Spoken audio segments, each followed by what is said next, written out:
कि मेरे तृतीय श्रेणी के हजारों शिक्षक, शिक्षक लाखों हैं लेकिन उनमें से हजारों शिक्षक तो वास्तविक रूप से तबादलों के हकदार हैं।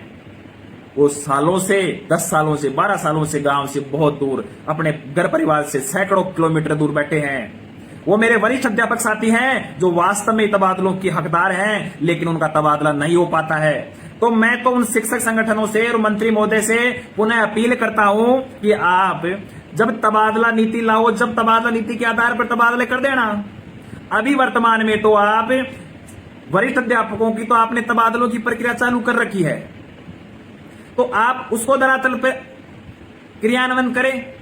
रही बात तृतीय श्रेणी के शिक्षकों की, जिनके साथ में कोई सी भी सरकार आए ट्रांसफर के नाम पर तो छलावा करती है, उनके तबादलों की प्रक्रिया आप शुरू तो करें। एक बार यदि आप बिना तबादला नीति तृतीय श्रेणी के शिक्षकों का तबादला कर देंगे तो कोई तूफान भूकंप थोड़ी आ जाएगा। अरे वो भी शिक्षक ही हैं, आप उनको इस गणना से कैसे देख सकते हो।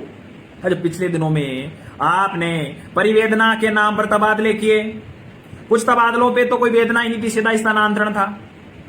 आप मुझे यह बताए कि राजस्थान के 199 विधानसभा के शिक्षकों की कोई वेदना ही नहीं है क्या? क्या परिवेदना केवल एक क्षेत्र विशेष की शिक्षकों की है? तो साथियों, वेदना और परिवेदना तबादला क्षेत्रवाद के आधार पर किया जा रहा है, किसी से नहीं छुपा है। अब नेता लोग बोल ही नहीं रहे, वो इसलिए नहीं बोल रहे क्योंकि राजस्थान का शिक्षा मंत्री प्रदेश अध्यक्ष है, उनको आगामी चुनाव में टिकट भी चाहिए होंगे, उनको अपने क्षेत्र के लिए काम भी करवाने चाहिए। लेकिन वो नेता, वो एमएलए ये भूल रहे हैं कि मैं उन शिक्षकों की बदौलत ही, विशेष तौर से उन तृतीय श्रेणी के शिक्षकों की बदौलत ही बना हूं जो चाहे चाय की थड़ी हो वहां भी बैठकर बात करेंगे। तो यदि किसी को कह दिया कि साहब आपके साथ है, तो उसके साथ में, नौकरी के साथ में उसका जो तृतीय श्रेणी का शिक्षक विशेष रूप से जिन्होंने उस नेताजी को एमएलए बनाया और मंत्री बनाने में अहम भूमिका निभाई, चाहे उसका प्रचार प्रसार मान लो और चाहे वोट करवाने से पहले की जो तैयारियां मान लो और चाहे वोट करवाना हो, आप उसको भूल रहे हैं। आप केवल और केवल कंगूरों पे ध्यान दे रहे हैं। जो मंत्री महोदय के द्वारा हमें सुनना काफी समय से चाहिए था कि हमें सुनना है उनके मुंह से कि उन्होंने लक्ष्मण के तबादले किए, वो बात ही मंत्री महोदय ने कही। और मंत्री महोदय ने यह भी स्वीकार किया कि मैंने लक्ष्मण के तबादले किए।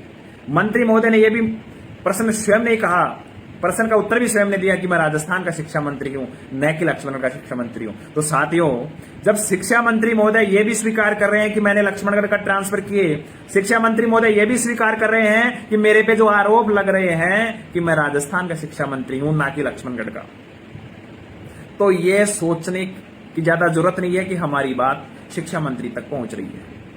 तीसरी बात, नाथी के बाड़े के प्रकरण में शिक्षा मंत्री जी ने कहा कि बोर्ड की परीक्षाएं निकट थी, वो ओपीएस एनपीएस के लिए मिलने आए थे। मैंने उनसे बात की, पहले भी बात की, दोबारा फिर से कंफर्म किया, वो कोई पदोन्नति में, बेटे पदोन्नति के मामले में और प्रतिनियुक्ति के संदर्भ में गए थे। खैर, मंत्री साहब ने सच कहा या जिनके साथ में घटनाक्रम हुआ है वो सच कह रहे हैं, वो तो एक अलग विषय है।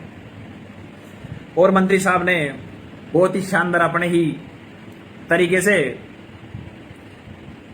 यह भी स्वीकार कर लिया कि उन्होंने वास्तव में ही तबादलों को लेकर दोहरी नीति अपनाई है, और यह भी कह दिया कि तबादला नीति भी लाएंगे। अब मैं मंत्री महोदय के इस संपूर्ण इंटरव्यू के घटनाक्रम का विश्लेषण मेरा व्यक्तिगत करूं तो सबसे पहला कि मंत्री महोदय ने स्वीकार किया कि लक्ष्मण के तबादले किए। उन्होंने कहा कि आचार संहिता, पहला शब्द उठा के देखो, आचार संहिता जनवरी की बात है और वो ही आचार संहिता वापस जुलाई अगस्त में लगने की बात आ रही है। दूसरा विश्लेषण करूं, उन्होंने कहा कि मैं राजस्थान का शिक्षा मंत्री हूं, तो कम से कम शिक्षा मंत्री तक हमारी बात पहुंच रही है कि शिक्षक समाज में नाराजगी है, शिक्षकों में नाराजगी है, वो स्वीकार नहीं कर पा रहे हैं कि राजस्थान का शिक्षा मंत्री होता तो संपूर्ण राजस्थान के ट्रांसफर करते, केवल लक्ष्मण का नहीं। उन्होंने परिवेदना और वेदना शब्द भी काम में लिया, क्योंकि वेदना और परिवेदना के आधार पर जो तबादले किए, राजस्थान एकीकृत शिक्षक महासंघ ने पुरजोर तरीके से इसका विरोध किया। आपने देखा होगा वो बात भी मंत्री महोदय तक पहुंच चुकी है। तो मोटे तौर पर विश्लेषण के रूप में मैं इतना कह सकता हूं कि हमारी बात, हमारी मांग मंत्री महोदय तक लगातार पहुंच रही है। अब समस्या कहां है? समस्या है हमारी एकता और एकजुटता में। मैं उन शिक्षा मंत्री महोदय से भी पूछ रहा हूं, संगठनों के जो 2-3 से कल से बड़े खुश हो रहे हैं, मीडिया में खबर आ रही है कि जुलाई अगस्त में तबादले होंगे, और उन टीचर से भी मैं कह रहा हूं कि जुलाई अगस्त में तबादले किस आधार पर होंगे? जनवरी में 12 जिलों की जो आचार संहिता, पंचायती राज की आचार संहिता लगी, उसी प्रकार की आचार संहिता 12 जिलों की लगने वाली है। फिर विधानसभा सत्र चला, वही मानसून सत्र चलने वाला है। फिर उपचुनाव हुए, तो राजस्थान में कुछ एमएलए की सड़क सुधारे हुए हैं, फिर उपचुनाव होंगे। तो जब जिन 3 कारणों से तबादले जनवरी, फरवरी, मार्च में नहीं हुए, वही 3 कारण भविष्य में हमारे सामने आ रहे हैं, तो आप बट्टी कैसे हो सकते हैं? कई नेताओं ने तो शिक्षक संघों ने मंत्री साहब को बधाइयां दे दी कि मंत्री साहब ने कह दिया जुलाई अगस्त में तबादले हो जाएंगे, मेरे से लिखा लो आप। यदि हम एकजुट नहीं हुए, हमारी बात पहुंचाई नहीं, तो मैं जुलाई अगस्त के आप 2022 में चले जाओ, तबादले नहीं होंगे। अब करें क्या? हमें क्या करना है? हमें एकजुट होना है। श्रेणी, तृतीयक श्रेणी और वरिष्ठ अध्यापकों को श्रेणीवाद का भेदभाव मिटाकर केवल और केवल शिक्षकों के तबादलों की बात करनी है, क्योंकि शिक्षक वरिष्ठ अध्यापक और सेकंड, थर्ड ग्रेड के तृतीयक श्रेणी के शिक्षक ही रह गए, क्योंकि वो तो कोई तो पीओ हैं, कोई आरईएस हैं, कोई हेड मास्टर हैं, तो शिक्षक कौन रह गए? वरिष्ठ अध्यापक और तृतीयक श्रेणी के शिक्षक। तो जब शिक्षकों की तबादलों की बात करेंगे, एक साथ करेंगे, एकजुटता से करेंगे, तो मैं आपको विश्वास दिला रहा हूं, तबादलों के लिए राजस्थान एकीकृत शिक्षक महासंघ को दिल्ली जाना पड़ा तो दिल्ली भी जाएंगे, और मुझे दोबारा अनशन करना पड़ा तो मैं अनशन भी करूंगा। और उनके मुंह पर मैं फिर से, वो बड़ा बोल देते हैं कि अनशन करने से तबादले होते हैं, क्या रे मूर्ख, एक दिन बुखार रख के तो देख ले तू। बात करते हैं बड़ी बड़ी, जितना ऑडियो मेरे लिए डालती उतना ऑडियो किसी के लिए डालो। तो मैं लास्ट में अंतिम रूप से कहना चाहूंगा कि तबादले नहीं हो रहे, उसके पीछे 2 कारण हैं।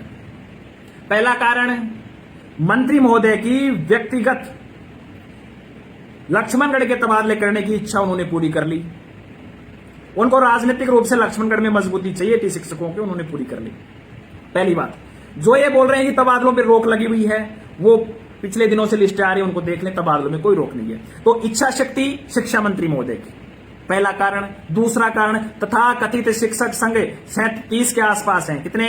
37। उनमें से कुछ को छोड़ दें, कुछ को छोड़ दें। अपवाद हर जगह होते हैं, कुछ अपवाद स्वरूप हैं जो वाजिब हैं, अच्छे हैं, वास्तव में बात करते हैं। जैसे मैं एक का नाम ले रहा हूं लगातार, राजस्थान है, शेखावत शिक्षक संघ मोहन सियाल जी, वास्तव में लड़ते हैं, वो शेखावत वाले लड़ते हैं, मैं इज्जत करते हैं। मंत्री साहब ने तबादला नीति की बात कही, मैं तबादला नीति पर बात करूं।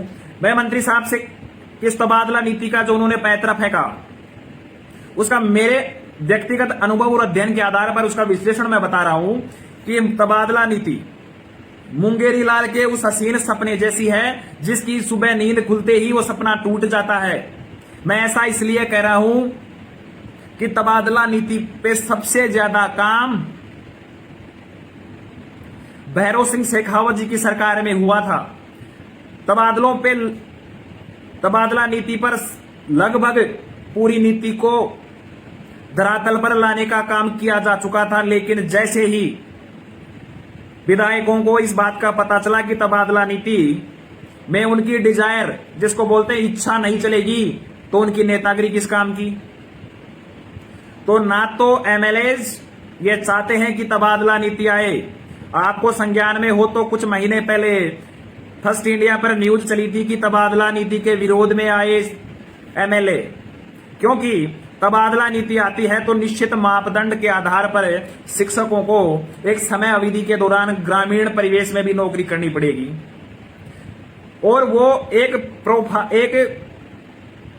पूरा का पूरा एक प्रत्येक शिक्षक के तबादले को लेकर एक व्यवस्थित दिशा निर्देश जारी कर दिए जाएंगे।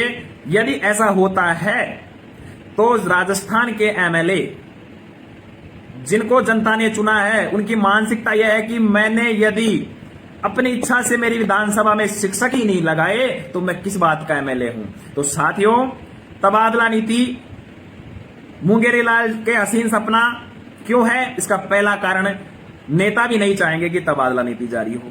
दूसरा, शिक्षक संगठन भी नहीं चाहेंगे कि तबादला नीति जारी हो। दबे मुंह में शिक्षक संगठन जरूर बात कर रहे हैं कि तबादला नीति जारी हो, तबादला नीति जारी हो। उनको पता है कि यदि शिक्षकों में जो आक्रोश है तबादलों को लेकर, उस आक्रोश को यदि कोई ठंडा कर सकता है तो ये तबादला नीति नामक जो पैंतरा मंत्री साहब ने फेंका है, हम भी उसी के पीछे पीछे चल जाते हैं। हम उस लकीर के धनी हो जाते हैं कि मंत्री साहब ने कह दिया तबादला नीति लाएंगे, तबादला नीति लाएंगे, तबादले करेंगे। उनको पता है तबादला नीति आने वाली है नहीं और तबादले होने जाने हैं नहीं। और जब तबादले होंगे भी तो कब होंगे? जब सरकार जाने वाली होगी या सरकार चुनाव आ जाएंगे तो बहुत कम संख्या में तबादले होते हैं। और जिनके हाई अप्रोच है, जिनकी सांठ गांठ है, जिनके पास में पैसा है, वो तबादले कराने में सक्षम हो जाते हैं और उनके तबादले हो जाते हैं। जब बड़े बड़े शिक्षक संगठनों के मठाधीश मंत्री साहब को माला फूल माला पहनाने चले जाते हैं, लेकिन उनके मुंह से यह शब्द नहीं निकलता कि आप तबादलों की शुरुआत तृतीयक श्रेणी से कर दें, फिर सेकंड ग्रेड से कर दें। आप हमेशा पद सोपान की व्यवस्था में ऊपर से नीचे की ओर क्यों आते हैं, जबकि आपको पता है कि पद सोपान व्यवस्था हो चाहे मकान हो, नीम का पत्थर तो नीम का पत्थर ही होता है। यदि नीम का पत्थर मजबूत नहीं होगा तो मकान भी ढह जाएगा। और जो शिक्षण व्यवस्था का जो पद सोपान व्यवस्था है वो भी इस तृतीयक श्रेणी और वरिष्ठ अध्यापकों के सारे ही जिंदा है। आप उस जापान की शिक्षा पद्धति का अध्ययन करें जहां पर सर्वाधिक तनख्वाह पेमेंट तृतीयक श्रेणी के शिक्षकों को दिया जाता है, क्योंकि वहां इस बात को बिल्कुल रूप से वैधानिक मान लिया गया कि सबसे ज्यादा जिम्मेदारी का निर्वहन तृतीयक श्रेणी के कर्मचारी करते हैं।